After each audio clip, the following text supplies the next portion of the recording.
ये क्या निकला, तो यह है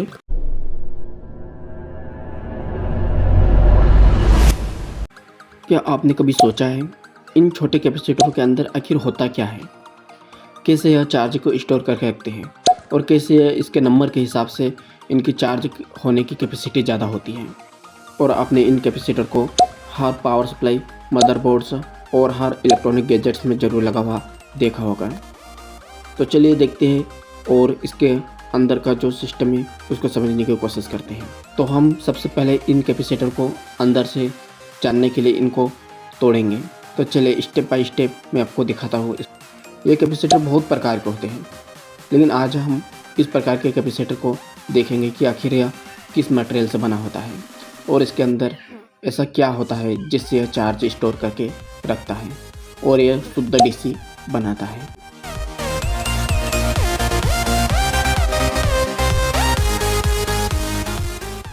इसका प्लास्टिक उतार देते हैं सबसे पहले। इसके बाद इसको हम धीरे धीरे इसको खोलेंगे ताकि यह सेफली निकले और हमें कोई चोट ना लगे।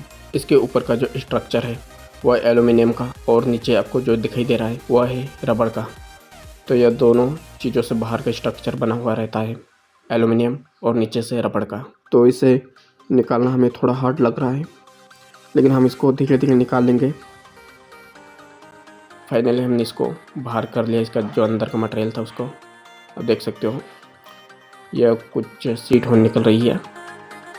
तो आप देख सकते हो यह एल्युमिनियम फॉइल और उसके नीचे यह इंसुलेटर लेयर और उसके बाद फिर एल्युमिनियम फॉइल, फिर उसके बाद और यह इंसुलेटर लेयर और इसके बीच में एक और एल्युमिनियम फॉइल।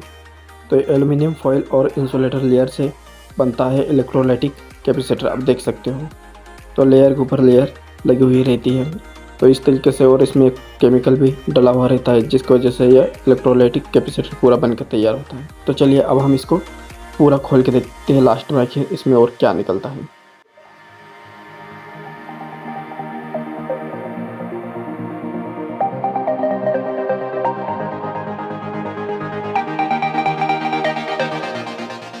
तो आप देख सकते हो इंसुलेटर लेयर और एल्युमिनियम फॉइल की लेयर अभी भी निकलती ही जा रही है। हमने बहुत सारी लेयर निकाल ली है उसके बाद भी, लेकिन हमें एंड में देखना है कि एंड में आखिर इसमें क्या निकलता है। तो चलिए हमारा एंड होने ही वाला है, थोड़ा सा और बचा है। लास्ट में आप देख सकते हो ये क्या निकला, तो यह है कार्बन की लेयर। तो लास्ट में आपने देखा लास्ट में सिर्फ एक कार्बन की लेयर निकली और कुछ नहीं। तो यही एनोड का काम करती है और इसमें एक केमिकल भी है चिपचिपा सा, जिसके बिना यह चार्ज स्टोर नहीं कर सकता अगर इसमें केमिकल ना हो तो। मुझे उम्मीद है कि आज का यह वीडियो आपको पसंद आया होगा। तो वीडियो को लाइक और चैनल को सब्सक्राइब जरूर करें। मिलते हैं नेक्स्ट वीडियो में, तब तक के लिए धन्यवाद।